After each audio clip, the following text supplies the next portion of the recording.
दोस्तों, बाबा साहब अंबेडकर जी ने 1944 में कहा था कि मेरे समाज के पढ़े लिखे लोगों ने ही मुझे धोखा दिया। दोस्तों, यह वह दिन था बाबा साहब अंबेडकर जी उसके बाद इतना ज्यादा रोए कि जिंदगी में पहली बार बाबा साहब अंबेडकर जी को इतना रोना पड़ा।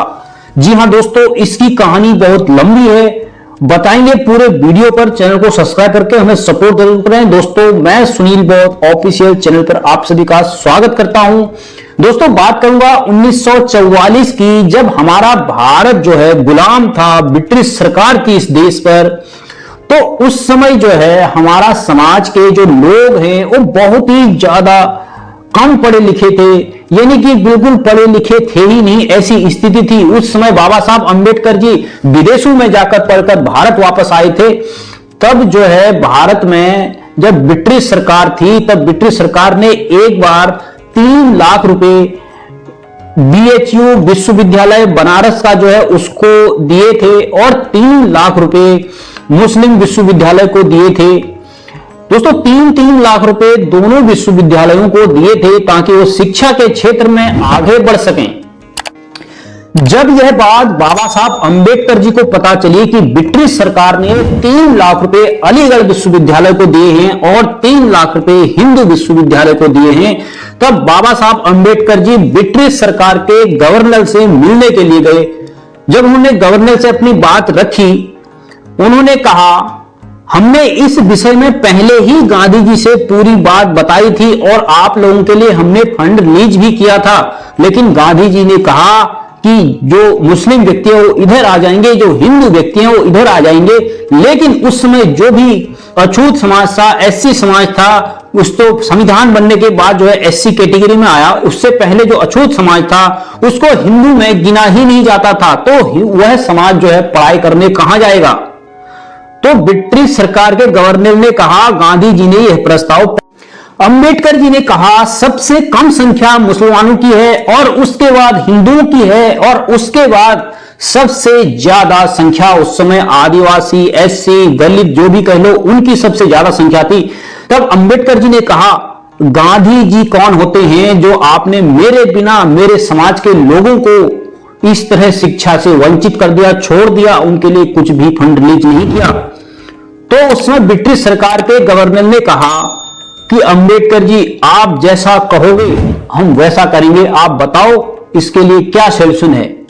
बाबा साहब अंबेडकर जी ने कहा, मेरे समाज के लोगों के लिए अब हर साल ऐसा प्रस्ताव बनाइए, ऐसी व्यवस्था बनाइए कि मेरे समाज के लोग हर साल विदेश जाएंगे पढ़ने के लिए, इंग्लैंड जाएंगे पढ़ने के लिए, और यह सब खर्चा A to Z खर्चा जो है सरकारी खजाने से होना चाहिए।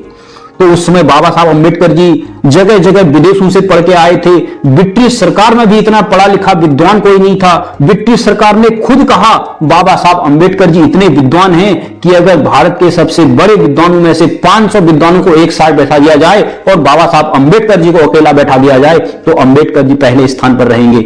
इसी के चलते ब्रिटिश गवर्नर ने बाबा साहब अंबेडकर की बात, अंबेडकर जी इतने विद्वान थे उस समय कि ब्रिटिश सरकार के गवर्नर ने भी ना नहीं कहा और बाबा साहब अंबेडकर जी के प्रस्ताव को पास किया और ब्रिटिश गवर्नर ने उस प्लान का नाम कोलंबो प्लान रखा और 1944 में 15 लड़कों को इंग्लैंड भेजा गया पढ़ाई करने के लिए। सारा खर्चा सरकार की तरफ से रखा गया।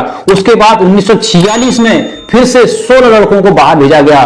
लेकिन दोस्तों, दुख की बात यह थी कि उसके बाद जैसे ही हमारा देश आजाद हुआ, पावर ऑफ ट्रांसफर हुआ, तो उसके बाद जो है इस प्लान को समाप्त कर दिया गया। और प्लान किसने समाप्त किया? दोस्तों,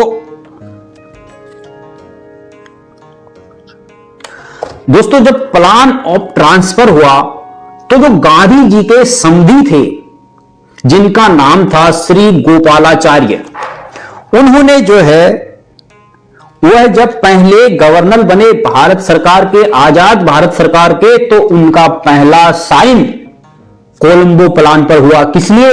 उसको कैंसिल करने के लिए। और दोस्तों, सबसे उससे भी ज्यादा दुख की बात यह थी कि जब वह 31 बच्चे जब वह 31 बच्चे भारत लौट के वापस आए तो दोस्तों उनमें से 2 लोग ही बाबा साहब अंबेडकर जी के मिशन को आगे बढ़ाए।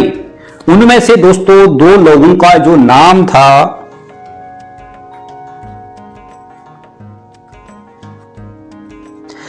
जिनका नाम था एनजी ओके, जो कि दोस्तों आईएएस बने। दिल्ली के बसंत कुंज में उनका अपना बंगला था, अपना घर था और उन्होंने नौकरी करते करते पूरी जिंदगी भर बाबा साहब अंबेडकर जी के संगठनों को समझ दिया और अपने लोगों को शिक्षा संस्थान में आगे बढ़ाने का काम किया।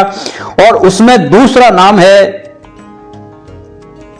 रत्नाकर गायकवाड़, जो कि महाराष्ट्र के हैं। उनके पिताजी भी इस बैच में शामिल थे। तो वह भी जब वापस आए तो उन्होंने भी बाबा साहब अंबेडकर जी के मिशन को आगे बढ़ाया। लेकिन दोस्तों उसके अलावा जो 29-30 बच्चे और थे, वह लोग वापस आकर के बाबा साहब अंबेडकर जी के मिशन को आगे नहीं बढ़ाया, बल्कि मंदिर मस्जिद और कर्मकांड में लग गए। उसके बाद उनका पता ही नहीं वो कहां गए, क्या किया, कैसे किया। वह बाबा साहब अंबेडकर जी के किसी भी मिशन में शामिल नहीं हुए। उस दिन बाबा साहब अंबेडकर जी इतना रोए दोस्तों, इतना रोए कि जिंदगी में बाबा साहब अंबेडकर जी इतना पहली बार रोए। उन्होंने कहा, मुझे मेरे समाज के पढ़े लिखे लोगों ने धोखा दिया, ना कि अनपढ़ लोगों ने। दोस्तों जितने भी थोड़े बहुत पढ़े लिखे थे, थोड़े से शिक्षित हो रहे थे, वह सब लोग बाबा साहब अंबेडकर जी के मिशन को आगे बढ़ाने में कामयाब हो रहे थे, उसमें जुड़ रहे थे। लेकिन जिनको बाबा साहब अंबेडकर ने यह कहकर विदेश भेजा अपनी काबिलियत में, और वह लोग वापस आके वही पुराने धर्म और मंदिरों में बनवाने के लिए पूजा पाठ में लग गए और उनका कुछ पता ही नहीं आज वो लोग किस स्थिति में हैं, कहां पर हैं। दोस्तों इसकी पूरी जानकारी अगर आपको चाहिए, ये आपको कहीं पर भी किसी भी इतिहास में, किसी भी किताब में या कहीं पर भी गूगल में इस बात की बात नहीं मिलेगी कि बाबा साहब ने यह बात कही थी और उन लोगों को विदेश भेजा था अपनी काबिलियत में। दोस्तों इस किताब का नाम है ऐसे थे मेरे बाबा साहब। अगर आपको यह किताब चाहिए तो आप मंगा सकते हैं किसी भी प्लेटफॉर्म से।